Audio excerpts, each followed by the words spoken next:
بسم اللہ الرحمن الرحیم۔ السلام علیکم۔ کبھی آپ کے ذہن میں یہ سوال آیا ہے کہ اللہ نے ہمیں فجر کے وقت جاگنے کا حکم کیوں دیا ہے؟ کیا فجر کا وقت صرف عنقریب پڑھنے کا وقت ہوتا ہے؟ کیا اس وقت کے پیچھے ایک راز پوشیدہ ہے؟ وہ راز کیا ہے؟ اس راز کو جاننے کے لیے ضروری ہے کہ ہم پہلے نماز کے بارے میں جانیں، جو ہم پر دین میں 5 مرتبہ فرض کی گئی ہے، اور یہ 5 نمازیں کسی طرح فرض ہوئی۔ اس کے پیچھے بھی ایک شاندار وجہ ہے جس کا مظاہرہ سفر معراج میں اس وقت ہوا جب حضرت محمد صلی اللہ علیہ وآلہ وسلم سے ملاقات کے لیے وقت کے انتہائی مختصر حصے میں 7ویں آسمان سے بھی آگے تشریف لے گئے تھے۔ اس رات اللہ تعالیٰ نے ایک خاص پس منظر میں اپنے حبیب صلی اللہ علیہ وآلہ وسلم کو آسمان پر بلایا اور اپنے خصوصی انعامات سے نوازا۔ اس مبارک سفر میں اللہ تعالیٰ نے اپنے قرب ہاتھ سے نوازا، انبیاء کرام علیہ السلام سے ملاقاتیں کروائے، جنت و جہنم کا مشاہدہ کروایا، اور نیکیوں کے اجر و ثواب اور بروں کے انجام و عذاب کا نظارہ کروایا۔ اس عظیم سفر میں بہت سے انعامات سے نوازا گیا، جس میں ایک خاص انعام امت کے لیے نماز کا تحفہ بھی ہے، اور قیامت تک کے لیے انسانوں کو اپنے معبود اور خالق سے قریب تر کرنے کا عظیم تحفہ اور عبادت یعنی نماز اسی سفر میں عطا کی گئی۔ معراج کی رات جب آپ صلی اللہ علیہ وآلہ وسلم کو اللہ نے 50 نمازوں کا حکم دیا تو حضرت موسیٰ علیہ السلام کے کہنے پر آپ نے اللہ سے 50 نمازوں میں نرمی کی درخواست کی، اور ایسا کئی بار ہوا، یہاں تک کہ امت محمدی صلی اللہ علیہ وآلہ وسلم کے لیے دن میں 5 نمازوں کا حکم دیا،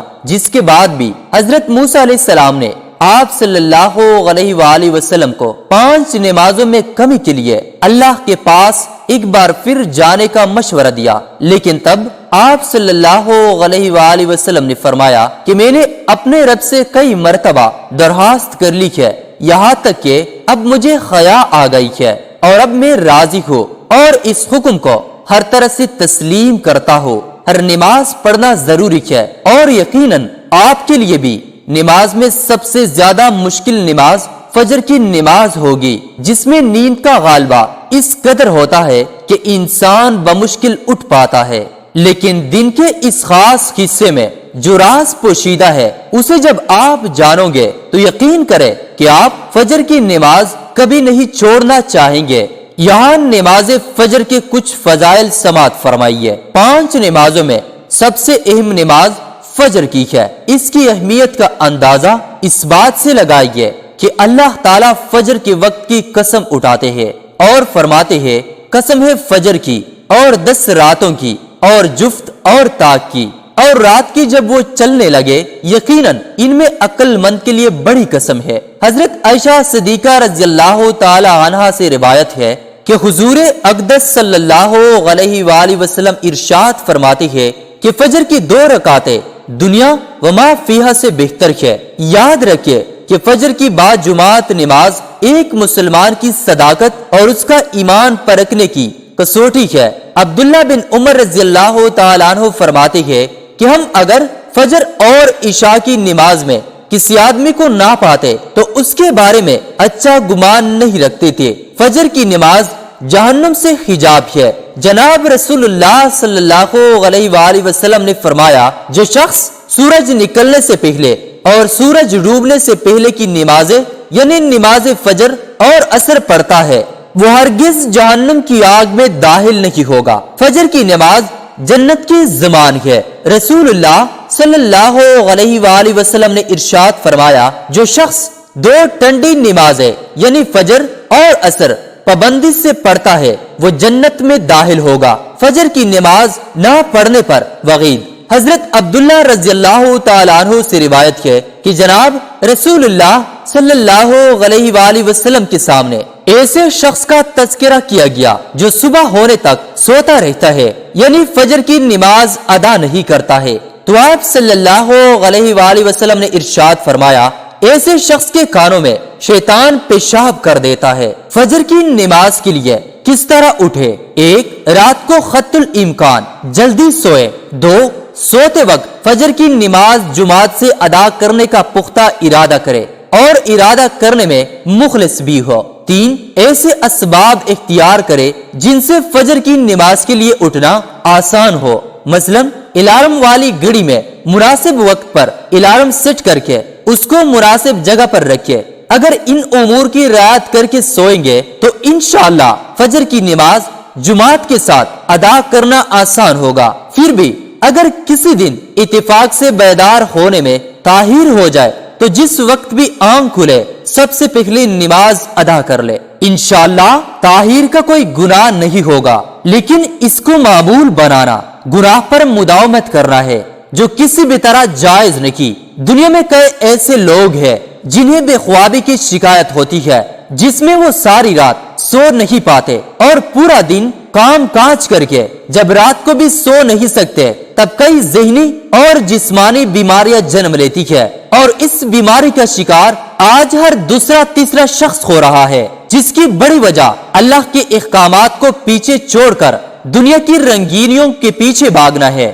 ساری رات جاگنے کے بعد فجر کے قریب کچھ دیر نیند آ جاتی ہے، لیکن وہ نیند جسم کو پرسکون نہیں رکھتی، جس کی وجہ سے اکثر لوگ جاگتے جاگتے اور ہر قسم کی دوائیوں کے استعمال کے باوجود جب سو نہیں پاتے تو وہ اللہ سے یہ سوال ضرور کرتے ہوں گے کہ اے اللہ مجھے نیند کیوں نہیں آتی؟ آخر کیا وجہ ہے؟ بہت کم لوگ ہوتے ہیں جو اس کیفیت میں اپنے اندر پیدا ہونے والی اس آواز کو سن پاتے جس میں ان سے کہا جاتا ہے کہ بستر سے نکلو، نماز پڑھو، اللہ کا ذکر کرو.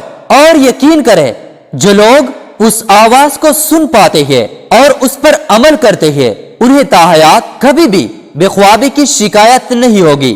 اس حوالے سے ایک صوفی نظم ہے جسے ایک امریکی مسلم نے ترجمہ کیا ہے، جس کا ٹائٹل ہے دوبارہ مت سو جانا. صبح کی ٹھنڈی ہوائیں ایک راز لاتی ہے تمہارے لیے، دوبارہ مت سو جانا. خود سے پوچھو تم کیا چاہتے ہو؟ دوبارہ مت سو جانا.